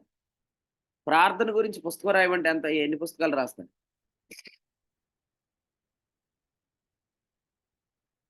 అట్ట మీద టైటిల్ ఏముంటది? మోకాళ్ళు నల్లబడితే ముఖాలు తెల్లబడతాయి. ప్రేమ మీద టైటిల్ ఏముంటది? సముద్రం అంతా సిరాగా పోసి కలముతో రాస్తే. అట్టి గ్రంథాలకు భూమి సరిపోదని చెప్తారు. ప్రార్థన గురించి కొటేషన్స్ ఇస్తారు, కానీ ప్రార్థన చేయరు. ప్రార్థన మనం ఎక్కువసేపు ఎందుకు చేయలేమంటే, ప్రార్థన అంటే ఏంటి? విశ్వాసంతో మాట్లాడటం. కొరింథీ 2:4-15 విశ్వాసంతో ఎవరు మాట్లాడతారు? విశ్వాసం మూలంగా జీవించేవాడు మాట్లాడతారు. విశ్వాసం మూలంగా ఎవరు జీవిస్తున్నారు? విశ్వాసాన్ని బట్టి నీతిమంతుడని ఎంచుకునేవారు ప్రేమ. ఇప్పుడు నేను ఎలా చెప్తాను, స్టేజ్ మీద ప్రార్థనిస్తే 15 నిమిషాలు చేసేవాడు ఇంటికి వెళ్ళాం అనుకోండి, అసలు మనవాడు ఎంతసేపు ప్రార్థన చేస్తాడు? స్టేజ్ మీద ప్రార్థనిస్తే 15 నిమిషాలు వదలరు కదండి కొంతమంది. ఇప్పుడు దేనికైనా ఒకటే ప్రార్థన అండి. సావుగాడు అదే ప్రార్థన, తిండిగాడు అదే ప్రార్థన, కూడిక ప్రారంభానికి అదే ప్రార్థన, కూడిక ముగింపు ఒకటే ప్రార్థన. ప్రార్థనలో మార్పు ఉండదు. కొంతమంది ప్రార్థన 15 నిమిషాలు చేస్తారు. నేను మిమ్మల్ని అడుగుతున్నాను, అన్నం తినే దగ్గర 15 నిమిషాలు ప్రార్థన చేసిన వాడిని ఏం చేస్తారు? మీరేం చేస్తారో నాకు తెలియదు, కానీ నేనైతే మాత్రం ఇంకోసారి ప్రార్థన చేయమని కూడా చెప్పను. ఎక్కడ మనోడు ప్రార్థన చేస్తాడని ముందు నేనే ప్రార్థన చేస్తాను. నేను ఇలా అంటున్నాను, ఇలాగూ కనబడినప్పుడు ప్రార్థన చేసే వాళ్ళు ఇంటికి వెళ్తే ప్రాక్టికల్గా వాళ్ళు ఎలా కనపడతారో తెలుసా? వాళ్ళు అసలు ప్రార్థనే చేయరు. ఇప్పుడు సొలొమోను గురించి ఆమె చాలా దూరం నుంచి వినింది. ఆమె ఇంటికి వచ్చి చూస్తే ఏం కనపడింది? అంతకంటే ఎక్కువ కనపడింది. స్టేజ్ మీద మీరు చేసే ప్రార్థన 15 నిమిషాలు ఉంది. ఇంటికి వస్తే మీరు కొన్ని గంటలు ప్రార్థన చేసే వీరులుగా తెలియబడాలి. అలా కాకుండా అసలు మీ ఇంటిలో ప్రార్థనే లేదు, కానీ మీ ప్రార్థన అంతట్లో సమాధానం సమాధానం సమాధానం అంటే మీ ఇంటికి వస్తే సమాధానమే లేదనుకోండి, శాబాదేశ్వరాన్ని ఏం చేస్తుంది? పట్టుకొచ్చిన ఆయన వెనక పట్టుకెళ్ళిపోతుంది. ఆమె ఏమనింది? నేను వినిన దానికి నేను చూసిన దానికి పోల్చుకుంటే అసలు నేను విన్న చాలా తక్కువ నీ గురించి అనింది. ఈరోజు కొంతమంది తమ ఇళ్లలో ప్రార్థన జరగనీరు. ఎందుకంటే మన ఇంటికాడ ప్రార్థన జరిగితే మన రియాలిటీ బయటపడిపోద్దని. కానీ మీరు అలా ఎంతకాలం కవరింగ్ చేసుకుంటారు? ఓ పెద్ద విశ్వాసలాగా ఏమో సంఘంలో బిల్డప్లు కొడుతూ ఇంటికి వచ్చి చూస్తే ఏం విషయం ఉండదు అనమాట. అలా మీరు ఇంకెంతకాలం నటిస్తారు? కాబట్టి ఉదయకాలం మీరు అందరు కూడా యథార్థతలోకి రండి. ఏదో పెద్ద పెద్ద మాటలు కూడా చెప్తారు కొంతమంది. దేవా, ప్రపంచ దేశాలన్నీ నీ వైపు తిరగాలంటారు. ఇంట్లో ఒక్కళ్ళు రక్షించబడరు. ఇంట్లో సువార్త చెప్పరేళ్ళు. తిమోతి పత్రిక 3వ అధ్యాయంలో ఏమన్నాడు? ఒకడు తన ఇంటిని ఏలనేరకపోతే సంఘాన్ని ఎలా పరిపాలిస్తాడు? సంఘములన్నీ శాసనాలు చేసే సంఘ పెద్దలు ఇంటిలో ఉన్న వాళ్ళు సువార్త చెప్పరు. ఇటువంటి పరిస్థితులు నేడు క్రైస్తవ లోకంలో చూస్తున్నారు. అంటే ప్రాక్టికల్గా ప్రేమ విషయంలో కానీ, ప్రార్థన విషయంలో కానీ, సువార్త చెప్పే విషయంలో కానీ ఇవన్నీ ప్రాక్టికల్గా ఫెయిల్ అవుతున్నారు. కారణం ఏంటంటే అందరి దగ్గర అనుభవ జ్ఞానం లేదు. కానీ మీరు అందరూ టైం వేస్ట్ చేసుకోవద్దు దయచేసి. ఏదో బైబిల్ నాలెడ్జ్ పెంచుకోవడానికి వాక్యం విందాం అనుకున్న వాళ్ళు ఎవరు ఇందులో కొనసాగలేరు. అనుభవ జ్ఞానం పెంచుకుందాం అనుకునే వాళ్ళే కొనసాగుతారు. అనుభవ జ్ఞానం కావాలి మనకి. ఎందుకంటే మీకు ఒకటి చెప్పమంటారా? పుస్తకాల్లో రాసింది కార్యాల్లోనికి రావాలి. పుస్తకాల్లో రాసింది కార్యాల్లోనికి రాకపోతే ఆ పుస్తకాలు కాల్చేయాలి. ఎందుకంటే పుస్తకాల్లో రాసింది కార్యాల్లోనికి రాకపోతే మనం చేసే కార్యాలు కాలిపోతాయి కాబట్టి. కాబట్టి క్రీస్తు న్యాయపీఠం దగ్గర క్రైస్తవ్యంలో ఉన్న తప్పుడు సిద్ధాంతపరమైన సాహిత్యం అంతా కాల్చివేయబడుతుంది. నేను ఎన్ని పుస్తకాలు రాశాననేది మ్యాటర్ కాదు, నువ్వు రాసిన సత్యం కాకపోతే. నేనేమంటానంటే థియరీ లేకపోయినా కార్యాలు ఉంటే ఒకరోజు కూర్చొని వాటి పుస్తకాలు రాయొచ్చు కదా. కార్యాలు ముందు, రాతలు తర్వాత. రాతలు ముందు, కార్యాల తర్వాత కాదు. కార్యం జరిగింది అనుకోండి, ఇప్పుడు కూర్చొని రాయండి, ఒక మీటింగ్ ఎలా నిర్వహించాలని పుస్తకం రాయండి, కరెక్ట్గా రాస్తారు మీరు. సువార్త ఎలా ప్రకటించాలి, ఓ పుస్తకం రాయండి, కరెక్ట్ రాస్తారు. అంతేగాని మీరు రాసిన పుస్తకం ప్రకారం జరిగిద్దంటే జరగకపోవచ్చు. కాబట్టి అవివేకులుగా మిగలొద్దు దయచేసి. ఏదో కొన్ని విషయాలు, ఇప్పుడు కోతిలో నుంచి మనిషి వచ్చాడు అని డార్విన్ ఒక సిద్ధాంతం చెప్పాడు. అది ప్రాక్టికల్గా నిజమే అనుకునే వాళ్ళందరూ ఏం చేయాలా? హాస్పిటల్కి వెళ్ళినప్పుడు కోతులు నట్టుకెళ్ళాలి రక్తం ఎక్కించుకోవడానికి. మీ పెళ్ళిళ్ళకు కూడా కోతులు పిలుస్తూ ఉండాలి. ఎందుకంటే కోతులు మన బంధువులే కదా. మరి బంధువులకు, శ్రేయోభిలాషలకు ఆహ్వానం అని పెడతారుగా, కోతులు కూడా పిలవాలి. మీరు కోతుల్లోంచి వచ్చారు కాబట్టి మీరు కోతులకు కూడా బట్టలు ఎత్తా ఉండాలి. మీరు అట్టిపళ్ళు ఇవ్వటం కాదు కోతులకి. కోతులకు బట్టలు వేయాలా, కోతులకి ఇల్లులు కట్టాలా? చూడండి, మనిషి చదివేది ఒకటి, చేసేది ఒకటి. మనిషి ఎలా పుట్టాడంటే దేవుడే మనిషిని సృజించాడు అనే దాన్ని వద్దనుకొని కోతి కావాలనుకుని కోతులు కోరుకున్నాడు. ఎంత అవివేకంలో ప్రపంచం ఈరోజు ఉందంటే థియరిటికల్ నాలెడ్జ్కి, ప్రాక్టికల్ నాలెడ్జ్కి చాలా దూరంగా ప్రజలు ఉన్నారు. మన బ్లడ్లో ఉండే క్రోమోజోమ్స్ నెంబర్ వేరు, కోతి రక్తంలో ఉండే క్రోమోజోమ్ల నెంబర్ వేరు. అసలు మనం బ్రతుకుతున్న విధానం వేరు, జంతువులు బ్రతుకుతున్న విధానం వేరు. చాలా విచిత్రం. కానీ చాలా మంది థియరీని నమ్ముతున్నారు. అందుకనే మీరందరూ ఉదయకాలం తెలుసుకోండి, మనమందరం ఒకరోజు మోసపోతాం.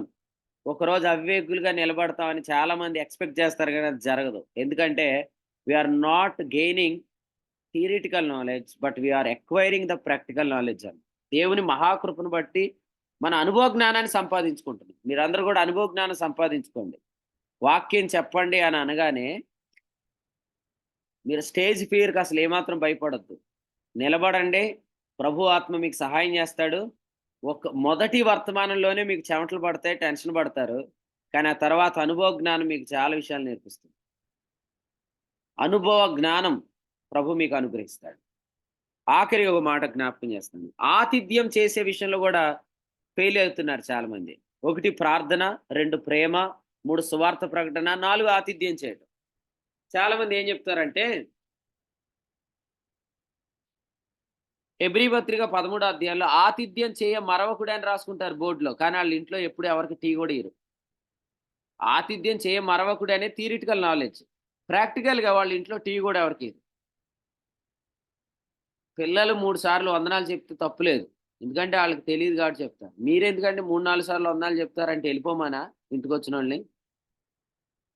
అంటే 4-5 సార్లు వందనాలు చెప్తున్నాడంటే అర్థం ఏంటి? మీరు సక్క పెట్టుకోండి, ఇక వెళ్ళిపోండి అని. ఎందుకంటే మళ్ళీ నువ్వు ఉంటే మళ్ళీ నేను టీ కాయాలి అక్కడ, నువ్వు ఉంటే నేను అన్నం పెట్టాలా, టిఫిన్ పెట్టాలా, ఇవన్నీ నా వల్ల ఎక్కడైతే. కానీ ప్రసంగం ఏం చెప్తాడు? అతిథులను బాగా చూసుకోండి అని చెప్తాడు. అబ్రహాము ఆతిథ్యం ఇచ్చాడు, నువ్వు ఇస్తున్నావా అంటాడు. ఇంటికి ఎవరిని పిలవడు.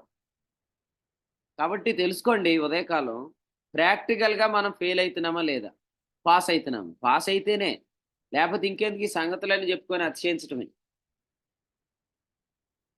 మీరు ఒక వ్యక్తిని ఇంట్లో చేర్చుకొని ఆ వ్యక్తికి ఏం కావాలో చూసుకోవడం తెలిస్తే అప్పుడు మీ ప్రేమ తెలివితోనూ సకల విధములైన అనుభవ జ్ఞానంతో ఉంటుంది అని మీరు తెలుసుకోండి.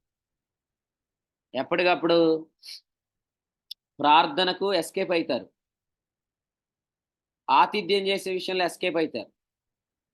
ప్రాక్టికల్గా ఏవైతే మనం చేయాలో వాటి నుంచి ఎస్కేప్ అవుతున్నారు. ఎందుకంటే భయం అన్నమాట. నేను థియరిటికల్గా 100% నాకు అన్నీ తెలుసు, కానీ నేను కానీ అనుభవంలోకి వస్తే నేను ఫెయిల్ అవుతాననే భయం చాలా మందికి ఉంది. కానీ నేనేమంటానంటే మరి ఇంకెందుకు ఆ జ్ఞానం? కాల్చివేయబడుతుంది ఆ జ్ఞానం. శాబాదేశ్ ప్రాణి వచ్చినప్పుడు చూసిన మరొక ఆశ్చర్యకరమైన సంగతి ఏంటంటే రాజు భోజనపు బల్ల మీద చాలా మంది భోజనం చేస్తున్నారు. అంటే అతడు చాలా మందికి ఆతిథ్యం చేస్తున్నాడు. అంటే అతని దగ్గర ఆతిథ్యం ఎలా చేయాలో అర్థమవుతుంది అన్నమాట. కొంతమంది సిస్టర్స్ చూడండి, ఎప్పుడు పరిచయం చేయరు, కానీ మనం వచ్చినప్పుడు పరిచయం చేస్తున్నట్టు యాక్షన్ చేస్తారన్నమాట. అలా చేస్తే ఏం జరిగిద్ది? కూరలో ఉప్పు వేయకుండా ఉప్పులో కూర వండుతారు. అప్పుడు అర్థమైపోద్ది, ఓహో నీదంతా యాక్షనేనా అని. టీ పెడతారన్నమాట, మొత్తం పంచదారలు వేస్తారు టీ అంతా, టీలో పంచదార వేయరు. అప్పుడు మనకు అర్థమైద్ది నీదంతా ఓవర్ యాక్షనే, కానీ నువ్వు అసలు పరిచర్య చేయవన్నమాట. కాబట్టి మీరు ఏదో రోజు దొరికిపోతారు, ప్రాక్టికల్గా లేకపోతే మీరు ఏ రోజు దొరికిపోతారు. కాబట్టి ప్రశ్నలు అడిగితే అన్నిటికీ సమాధానం చెప్తున్న వారికి ఒక ప్రశ్న అడుగుతాను. మీరు ప్రశ్నలన్నిటికీ సమాధానం చెప్తున్నారు, ప్రాక్టికల్గా మీరు ఈ సమాధానాలు అనుభవిస్తున్నారా? అది ఉదయకాలం ఆలోచించండి. కాబట్టి గుర్రాలు ప్రేమిద్దాము, ఓడలు ప్రేమిద్దాము. తీర్మానం మీదే. ఓడలు ప్రేమిస్తే బంగారం వస్తుంది, బంగారం వస్తే డాళ్ళు చేసుకోవచ్చు. డాళ్ళు చేసుకుంటే మన జీవితాల్లో నీతి అని మైమరువు చేసుకుంటే ఆత్మ నడిపింపు, ఆత్మకార్యాలు ఇవన్నీ ఉంటాయి. కానీ గుర్రాలు ప్రేమిస్తే ఐగుప్తుకు పోతావు, ఆగరు తెచ్చుకుంటావు. స్వనీతిని ప్రేమిస్తే దేవుని పని పాడైపోతుంది, నీ జీవితంలో ఎటువంటి కార్యాలు. కాబట్టి ఈ సంగతులు ప్రభు మనందరి వినికిడిలో దీవించును గాక. ఈ ఉదయకాలం మనమందరం ఓడలు ప్రేమించే వారంగా ఉందుము గాక. లోక మర్యాద అవసరం లేదు, ఎందుకంటే ఈ లోకం ఇచ్చే మర్యాద ఎంత అండి? దేవుడే మిమ్మల్ని గొప్ప చేస్తే ప్రజలు తప్పకుండా మోషేని గౌరవించినట్టు మిమ్మల్ని కూడా గౌరవిస్తారు. ఎందుకే ఒక మాట, మోషేది యెహోషువది ఒకటే గోత్రమా? మోషేది యెహోషువది ఒకటే గోత్రమా? కాదనయ్య. కాదు. సో గోత్రము, కులము, వర్గము ఇందులో ఏమి లేదు. మోషేను గౌరవించినట్లే మిమ్మల్ని కూడా గౌరవించాలంటే దేవుడు మిమ్మల్ని గొప్ప చేయాలి. ఈ సంగతి మీరు అందరు నమ్ముతారని నమ్మి ప్రభు స్తోత్రం చెల్లిస్తున్నాను. చేదైన వేరు ఏదైనా ఉన్నా ఇప్పుడు కాకపోయినా ఎప్పుడు కానీ మీరు పక్కకు పోతారు, ముందే చెప్తున్నాను. చేదైన వేరు ఏదైనా ఉంటే ఈ రోజే కట్ చేసేయండి దాన్ని ఏదో షోయింగ్ చేసుకోవాలి, చూపించుకోవాలా అని ఎక్కడ ప్రయత్నం చేసినా దేవుడు మిమ్మల్ని, నేను చెప్పే కదా దండగారిలో, మీరు పక్కకి వెళ్ళి ఆడుకోవటమే, దేవుడు మిమ్మల్ని పక్క తప్పిస్తాడు. ప్రభు ఈ తలంపులు మనందరి వినికిడిలో దీవించునుగా. ఆమేన్. రాజుల మొదటి గ్రంథము 10వ అధ్యాయం ద్వారా దేవుడు తన దాసుని వాడుకొని అందించిన వర్తమానాన్ని బట్టి ప్రభువును స్తుతిస్తున్నాం. సొలొమోనుకు కలిగినటువంటి సకల విధమైనటువంటి జ్ఞానాన్ని గురించి జ్ఞాపకం చేస్తూ, ఆ యొక్క జ్ఞానాన్ని గురించి విని మరి దాన్ని చూడాలని క్షేమదేశం రాణి గారు ఈ విధంగా అయితే ఆయన కొరకు వాటిలో కొన్ని వస్తువులు తీసుకొచ్చినట్లు జ్ఞాపకం చేస్తూ, దాంట్లో బంగారము, అలాగే మ్రాన్లు, అలాగే ఉన్నటువంటి వస్తువుల గురించి జ్ఞాపకం చేస్తూ, మనం ఈ రోజున వాడలు ప్రేమిస్తున్నామా లేదంటే గుర్రాలను ప్రేమిస్తున్నామా? గుర్రాలు అనగా అది స్వనీతికి సూచనగా ఉందని, అది ఐగుప్తుకు తిరుగుట అనే అనుభవాన్ని జ్ఞాపకం చేస్తున్న విషయాన్ని కూడా జ్ఞాపకం చేశారు. అయితే ఎవరైతే ఓడలను ప్రేమిస్తున్నారు అనగా వారు బంగారాన్ని ప్రేమిస్తున్నారు. బంగారం అనగా అది విశ్వాస మూలమైన నీతికి సూచనగా ఉందని జ్ఞాపకం చేశారు. కాబట్టి విశ్వాసమైన నీతి అనగా నేను విశ్వాసం వలన నీతిమంతుడిగా తీర్చబడ్డాను అని ఎవరైతే విశ్వసించి ముందుకు కొనసాగుతారో వారిలో దేవుని యొక్క క్రీస్తు యొక్క పునరుద్ధాన శక్తి వినియోగించబడుతుంది. నేను క్రీస్తుతో కూడా సిలువ వేయబడ్డాను, నేను పాపం విషయంలో మృతుడున్నాను, క్రీస్తే నా యందు జీవిస్తున్నాడు అన్న విషయాన్ని ఎంచుకొని జీవిస్తున్నటువంటి వ్యక్తి, ఆయనలో క్రీస్తు యొక్క పునరుద్ధాన శక్తి వినియోగించబడి ఆ వ్యక్తి శ్రేష్టమైనటువంటి కార్యాల్లో పాలు పంపులు పొందుతాడని, అనుభవ జ్ఞానం పొందుకుంటారని ఈ విషయాలు మనకి యొక్క వర్తమానం ద్వారా దేవుడు నేర్పించాడు. కాబట్టి మనం ఎవరం కూడా థియరిటికల్ నాలెడ్జ్ కాదు, కానీ ప్రాక్టికల్ నాలెడ్జ్ లో మనందరం కూడా ఆ కార్యాల్లో పాలు పంపులు పొందిన వారు మాత్రమే వారు జరిగే విషయాల గురించి మనకి చాలా శ్రేష్టమైన తలంపులు ఈ యొక్క వర్తమానం ద్వారా తన దాసుని వాడుకొని అందించిన వర్తమానాన్ని బట్టి ప్రభుని స్తుతిస్తున్నాం. విలువైన వర్తమానం అందించిన దేవుని సేవకులు కూడిపక్షంగా ప్రభుని వందనాలు తెలియజేస్తున్నాం. అలాగే ఈ కూడికలో ప్రారంభ ప్రార్థన చేసిన వారికి, అలాగే కీర్తన పాడిన వారికి, వాక్యం చదివి సహకరించిన వారికి, అలాగే వాక్య సార్థం ప్రార్థించిన ప్రియులకు, అలాగే ఇప్పటివరకు ఆసక్తిగా వర్తమానాన్ని ప్రియులకు ప్రభునాలు వందనాలు తెలియజేస్తున్నాను. ముగింపు ప్రార్థనతో ఈ కూడికను ముగింపు చేసుకుందాం. ప్రియులు ప్రశాంత్ గారు ఆదిలాబాద్ నుంచి మనతో సహవాసం చేస్తున్న ప్రశాంత్ గారు ముగింపు ప్రార్థన చేస్తారు. కాబట్టి గమనించండి, దేవుని కుమారులు వచ్చేవాళ్ళు మరి కూడిక ఉదయం 9 గంటలకే ప్రారంభించబడుతుంది. కాబట్టి ఆయా ప్రాంతాల్లో ఉన్నటువంటి ప్రియులందరూ కూడా అకామిడేషన్ లో ఉన్నవారు, దండగారిలో ఉన్నవారు, అలాగే జగన్నాథపురం స్థానిక సంఘంలో ఉన్నవారు, అలాగే ఆయా ప్రాంతాల్లో రూములు కేటాయించిన వారు, అకామిడేషన్ కేటాయించిన వారు అందరూ కూడా 9 గంటలకల్లా మీటింగ్ జరుగుతున్నటువంటి ప్రాంగణానికి చేరి రావాలని మీకు అందరికీ తెలియజేస్తున్నాను. ఇంకా ప్రయాణంలో ఉన్న ప్రియులందరూ కూడా సకాలంలో చేరి రావాలని తెలియజేస్తున్నాను. కూడిక 9 గంటలకే కరెక్ట్ గా ప్రారంభించబడుతుంది. కాబట్టి విషయాన్ని గమనించండి. ఉదయకాలం మంది 3 సందేశాలు ఉంటాయి. కాబట్టి ప్రతి ఒక్కరు కూడా సమయానికి చేరి రావాలని తెలియజేస్తూ ఈ సమయాన్ని ఎవరు వ్యర్థపరచుకోవద్దని, ఎందుకంటే ఎంతో కాలం నుంచి మనం ఎదురు చూస్తూ ప్రార్థన చేస్తాం. ఈ సమయం చాలా విలువైంది, గమనించండి. ప్రతి ఒక్కరు కూడా మీకు ఏదేమైనా ఎగ్జాక్ట్లీ 9కి మీటింగ్ స్టార్ట్ అయింది. అదేనండి, అదే. కాబట్టి ఈ విషయాన్ని గమనించండి. 9 గంటలకి కూడిక ప్రారంభించబడుతుంది. వాయర్ వారు అలాగే ప్రతి ఒక్కరు కూడా సమయానికి చేరి వచ్చి 10 గంటలకి మొదటి మెసేజ్ ఉంటుంది. కాబట్టి అందరూ కూడా సమయాన్ని గమనించి ఏ ఒక్కరు కూడా ఈ యొక్క సమయాన్ని మనం వ్యర్థపరచుకోవద్దు. మనం ఎంతో కాలం నుంచి ప్రార్థన చేస్తూ ఎదురు చూసాం. కాబట్టి ఈ సమయం కోసమే ఆల్రెడీ వచ్చింది. కాబట్టి ఈ యొక్క సమయాన్ని ఎవరు వ్యర్థపరచుకోవద్దు. మీ పనులన్నీ కూడా త్వరపడి ముగించుకొని మీటింగ్ జరుగుతున్న ప్రాంగణానికి చేరి రావాలని, అలాగే దూర ప్రాంతాల నుంచి వచ్చిన వారికి అందరికి కూడా మీటింగ్ జరుగుతున్న ప్రాంగణంలో మీ అందరి కొరకు అల్పాహారం సిద్ధపరచబడుతుంది. కాబట్టి గమనించి అందరూ కూడా మీటింగ్ లో పాలు పంపులు పొందాలని తెలియజేస్తున్నాం. ఈ ఉదయకాలం మందు రిజిస్ట్రేషన్ కూడా ప్రారంభించబడుతుంది. దేవుని సేవకులు కిరణ్ గారు కూడా అందుబాటులో ఉంటారు. ఉదయకాలం మందు ప్రతి ఒక్కరు కూడా రిజిస్ట్రేషన్ చేయించుకుని మీ యొక్క ఐడి కార్డు, అలాగే వాటర్ బాటిల్, పెన్ను, పుస్తకం కూడా ఇవ్వబడుతుంది. కాబట్టి రిజిస్ట్రేషన్ ప్రతి ఒక్కరు చేయించుకోవాలి. ప్రతి ఒక్కరికి ఐడి కార్డు ఉండాలి మీటింగ్ జరుగుతున్న ప్రాంగణంలో. కాబట్టి ఈ విషయాన్ని గమనించి భోజనాలు పెట్టేటప్పుడు కూడా మీ ఐడి కార్డు చూసి మాత్రం భోజనం పెడతారు. ఈ విషయాన్ని ప్రతి ఒక్కరు గమనించి మీ యొక్క ఐడి కార్డును ప్రతి ఒక్కరు ధరించి మీటింగ్ లో పాలు పంపులు పొందాలని తెలియజేస్తున్నాం. ముగింపు ప్రార్థన ప్రశాంత్ గారు చేస్తారు. కొడుకును ముగింపు చేసుకున్నాం. వందనాలు ప్రశాంత్.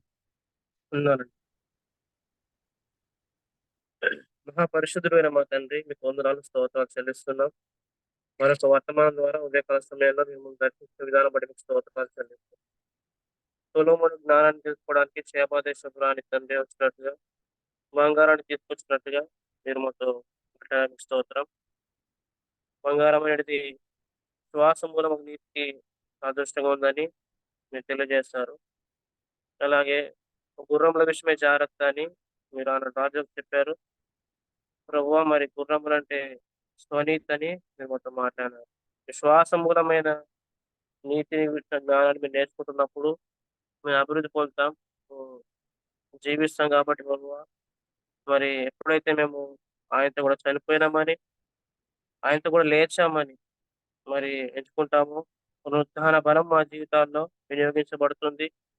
కాబట్టి మా జీవితంలో మేము కార్యాలు చూస్తామని, ఆ కార్యాలు జరిగితేనే మాకు అనుభవ జ్ఞానం వస్తుందని మీరు మాతో మాట్లాడాలని స్తోత్రం చెల్లిస్తున్నాం. అయ్యా మరి ధర్మశాస్త్రం మూలమైన నీతి ఏదుందో అది అది పెంట మా ప్రభువా. మరి దానివల్ల మాకు ఎలాంటి లాభం లేదు, నష్టం ఉంది ప్రభువా. మరి మేము ప్రేమలో ఫలించాలన్నా, సువార్త చేయాలన్నా, ఆ, మరి ఆతిథ్యం చేయాలన్నా కానీ కేవలము శ్వాస మూలంగా మీకు మాత్రం ఎంచుకొని జీవిస్తున్నప్పుడు మాత్రమే మేము చూడగలం. ఆ, మరి అనుభవ జ్ఞానాన్ని సంపాదించుకోవడానికి మేము త్వరపడి వేగిరపడి మా ప్రభు సన్నిధిలో ఉన్నప్పుడు మేము ఉండే కృపను దయచేయండి. ఉదయకాల సమయంలో శ్రేష్టమైన తలంపులు మీ దాసుని వాడుకొని మాకు అందించారు, మీకు స్తోత్రం చెల్లిస్తున్నాం ప్రభువా. నేను రాత్రి కాల సమయంలో కూడా మీరు చక్కని వర్తమానం ద్వారా మమ్మల్ని ఆదరించారు. మరి ఈ రోజు కూడా మా తండ్రి మా కొరకై సిద్ధపరిచి ఉంచిన మా ప్రభు వర్తమానం బట్టి మీకు స్తోత్రాలు చెల్లిస్తున్నాం. అనేకమైన వాగ్దానాలు మేము పొందుకోవాలి, జీవానికి సంగతులు మేము నేర్చుకోవాలి ప్రభువా. మరి శ్రేష్టమైన కార్యములు వివేచించగలవారు మమ్మల్ని సహాయం చేయండి. మా ద్వారా మీరు ఘనమైన కార్యాలు జరిగించబోతున్నారు. మీకు స్తోత్రాలు, ఆత్మ వరాలతో నింపబోతున్నారు. మీకు స్తోత్రాలు చెల్లిస్తున్నాం ప్రభువా. అనేకమైన మేలుతో నింపబోతున్నది మీకు స్తోత్రాలు చెల్లిస్తున్నాం. ప్రతి విషయంలో మీరు అన్ని విషయాలు నింపుతున్నది మీకు స్తోత్రాలు చెల్లిస్తున్నాం ప్రభువా. ఈ దినం జరగబోయే కూడికల విషయమే ప్రార్థన చేస్తున్నాం. సమస్తం క్రమంగా మర్యాద జరిగించండి, రానవ తోడుపెట్టి నడిపించండి ప్రభావ. సమస్తం చక్కగా క్రమంగా మర్యాద జరగడానికి, అలాగే మాకు క్షేమకరంగా జరగడానికి మీరు సహాయం చేయమని ఇంతవరకు మీరు ఇచ్చిన వర్తమానం బట్టి మీకు స్తోత్రాలు చెల్లిస్తున్నాం. మా ప్రభావ మీరు త్వరగా చేరవచ్చు, మీ సన్నిధిలో కూడుకునే భాగ్యం దయచేయమని వందనాలు చెల్లిస్తూ వర్తమానం మంచి దేవ సేవకులను బట్టి, అలాగే కూడిక నడిపించిన వారిని బట్టి, అలాగే జాయిన్ అయిన ప్రతి ఒక్క సహోదరిని బట్టి, సేవకులు బట్టి స్తోత్రాలు చెల్లిస్తూ సమస్త మహిమగత ప్రభావం మీకే అర్పిస్తూ యేసుక్రీస్తు ప్రభు నామమున స్తోత్రించి కూడిక ముగించేస్తున్నాం పరమ తండ్రి. ఆమేన్. అందరికీ వందనాలండి. ముగింపు ప్రార్థన చేసి ప్రశాంత్ గారికి, అలాగే కూడికలోని ప్రియులందరికీ వందనాలండి. ఒకరికొకరు వందనాలు తెలియజేసుకుని కూడిక ముగింపు చేసుకుందాం. అందరికీ వందనాలు.